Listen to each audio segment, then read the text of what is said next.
दोस्तों, आज मैं आपसे बात करने वाले आप पीएफएमएस वेबसाइट से पीएम-किसान का पैसा चेक करने जाते हो, तो वहाँ पर अभी सर्वर एरर चल रहा है। देखिए, मैं डिस्प्ले पर आपको दिखा रहा हूँ। यही दिक्कत लगातार आ रही है। अभी मैं अगर स्टेटस ओपन भी करता हूँ, देखिए मैं डायरेक्ट यहाँ पे लिखता हूँ पीएफएमएस में लाइव चेक करके दिखाता हूँ। स्क्रीनशॉट तो आपने देख ही लिया होगा। मैंने लिखा पीएफएमएस। अब जो यहाँ पे ऑप्शन आ रहा है, यहाँ पे मैं क्लिक करता हूँ और आराम से जो पीएफएमएस की वेबसाइट है, यहाँ तो खुल जाएगी। अब यहाँ पे जो ऑप्शन 3 डॉट का आ रहा है, यहाँ पे मैं क्लिक करूँगा और अब देखिए जो ऑप्शन आ रहा है पेमेंट स्टेटस का, यहाँ पे क्लिक करूँगा।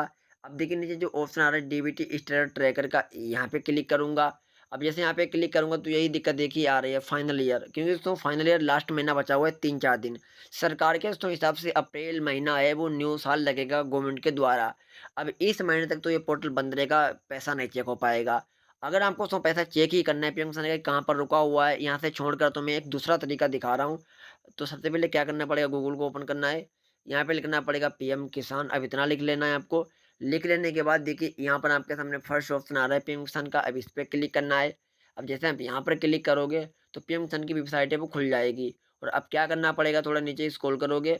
अब जो देखिए यहाँ पे ऑप्शन आ रहा है, यहाँ पे इधर साइड में नाउ योर स्टेटस का, यहाँ पर देखिए ये ऑप्शन दिख रहा होगा आपको। इस पे करना है क्लिक। अब जैसे आप यहाँ पर क्लिक करोगे तो यहाँ पर आपको अपना रजिस्ट्रेशन नंबर देना है। अब जो कैप्चा आ रहा है, कैप्चा यहाँ पे देना है, फिर गेट ओटीपी पे क्लिक करना है। एक ओटीपी आएगा दोस्तों, डालकर सबमिट करोगे तो यहाँ पे स्टेटस खुल जाएगा। अगर दोस्तों आपका स्टेटस में वेटिंग फॉर अप्रूवल लिखा आ रहा है, तो अभी दोस्तों 1 से डेढ़ महीने का बाद पैसा मिलेगा।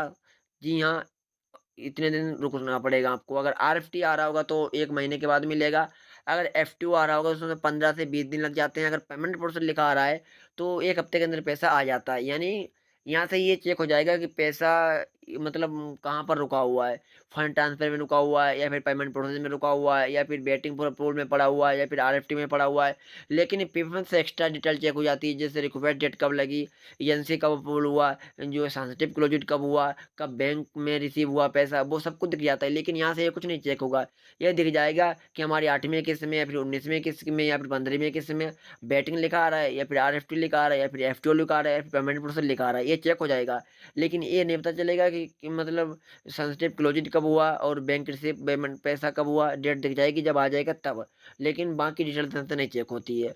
और जितने भी किसान हैं उनको तो मैं बता दूँ, सरकार के द्वारा पैसा जिन किसानों को 19 किस्त पूरी मिल चुकी है, उनको सरकार अब जून-जुलाई में जो 20वीं किस्त जारी करेगी तभी पैसा मिलेगा। बीच-बीच में उन किसानों को पैसा आता है जिनका रुका होता है। अब जैसे अगर आपकी कोई किस्त रुकी होगी, तो पैसा आपका तो इस मार्च में या फिर अप्रैल में आ सकता है। लेकिन पहले से पूरा आपको 38,000 रुपए मिल गया होगा, 19 किस्त पूरी मिल चुकी होंगी, तब सरकार समय पर 20वीं किस्त जारी करेगी तभी पैसा आएगा। इतनी सी जानकारी आपको मैंने बता दी, क्योंकि काफ़ी किसान सोचते होंगे कि हमें 19 किस्त मिल चुकी है फिर आएगा, क्योंकि गाँव-गाँव में काफ़ी किसान होते हैं, उन्हें थोड़ी नॉलेज कम होती है, कम पढ़े लिखे होते हैं। अब उनको तो एक बार जो है पैसा मिल चुका है फरवरी में अभी, तो वो सोच रहे हैं फिर आएगा, लेकिन समय आने पर आएगा, अभी इस महीने में नहीं आएगा, ना अप्रैल में आएगा। बीच वाला जिसका पैसा रुका होता है उनका कभी भी किसी भी दिन किसी भी महीने में आ सकता है। बस इतना ध्यान रखना, बाकी आपको पता ही होगा कि हमें कितनी किस्त मिली। अगर नहीं पता है तो स्टेटस को चेक कर लो, आपको पता चल जाएगा। Thank you.